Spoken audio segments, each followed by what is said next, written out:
बिस्मिल्लाहिर्रहमानिर्रहीम। मैं हूं मलिक मोहम्मद अली, प्रोग्राम बात से बात मलिक मोहम्मद अली के साथ। आजकल पाकिस्तान में नोबेल प्राइज के हवाले से एक बहुत चर्चा है और कहा जा रहा है कि बानी तहरीक इंसाफ को नोबेल प्राइज के लिए नामजद कर दिया गया है। तो आज हम प्यारे दोस्तों आपको बताएंगे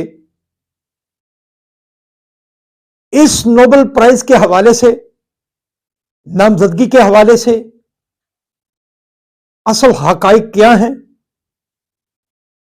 और क्या वाकया बानी तहरीक इंसाफ को इसके लिए नामजद किया गया है। तो बात होगी तफसील के साथ। तो प्यारे दोस्तों, जिन दोस्तों ने अभी तक हमारे चैनल को सब्सक्राइब नहीं किया, बराए मेहरबानी वो हमारे चैनल को सब्सक्राइब भी करें, लाइक भी करें और शेयर भी करें। आजकल पाकिस्तान में बानी तहरीक इंसाफ इमरान खान को नोबेल प्राइज की नामजदगी के हवाले से बहुत चर्चा है। सोशल मीडिया पर एक तूफान खड़ा है और कहा जा रहा है कि बानी तहरीक इंसाफ को नोबेल प्राइज के लिए नामजद कर दिया गया है। और उसके साथ जो बात जोड़ी गई वो ये थी कि इंसानी हकूक और पार्लिमानी जमहूरियत के हवाले से इमरान खान को नामजद किया गया है। अब आते हैं असल हकाइक की तरफ। क्या वाकया ही इमरान खान को नामजद किया गया है? तो यह एक बड़ा सवाल है। तो असल बात यह है दोस्तों कि नोबेल इंस्टीट्यूट ने इस बारे में एक बहुत बड़ी बात कर दी है। हो सकता है यह बात हमारे कुछ दोस्तों को नागवार गुजरे, लेकिन यह हकीकत है, हकीकत पर मबनी है। अगर किसी पाकिस्तानी शख्सियत को नोबेल प्राइज मिलता है तो वो पाकिस्तान के लिए भी एजाज की बात होती है। लेकिन आया जो चर्चा हो रहा है, क्या वो वाकया सच है? तो नोबेल इंस्टीट्यूट के डायरेक्टर क्रिस्टाइन बर्ग बोरविकन ने इस बारे में अपने एक आर्टिकल में इस मसले को, इस नामजदगी को झूठ का पलंदा करार दिया है। क्रिस्टाइन बर्ग-हॉर्प-विकन ने कहा है कि नॉर्वे में होने वाले एक इलेक्शन के सिलसिले में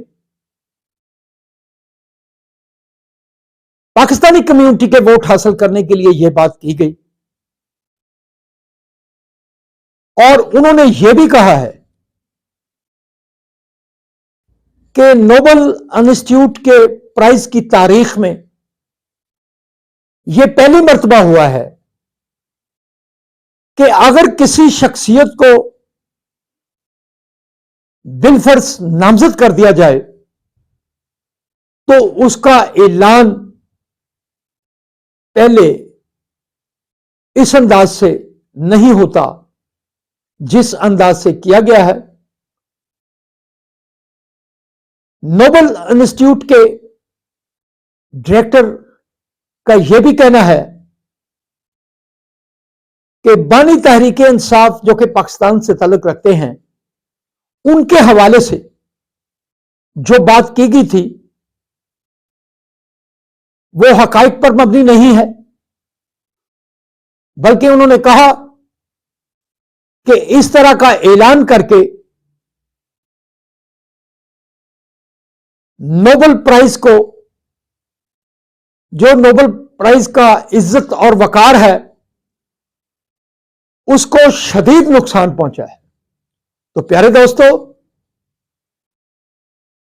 यह वो वजाहत है जो नोबेल इंस्टीट्यूट के डायरेक्टर क्रिस्टाइन ने की है। बहरहाल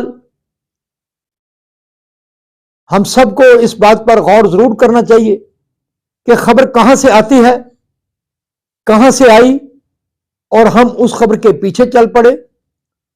लेकिन यह भी हकीकत है कि अगर किसी भी पाकिस्तानी शख्सियत को वो बानी तहरीक इंसाफ हो या किसी भी फील्ड से और शख्सियत हो तो उसे नोबेल प्राइज के लिए नामजद किया जाए, तो वो ना सिर्फ उस शख्सियत के लिए बल्कि पाकिस्तान की हवाले से पाकिस्तान के लिए भी वो बहुत बड़े फख्र की बात होती। बहरहाल ये तो वो बातें हैं जो इन दिनों चल रही थी और हमने इस मतलब आपको आगाह किया। सलाम पाकिस्तान, सलाम ओवरसीज, अल्लाह हाफ़िज़।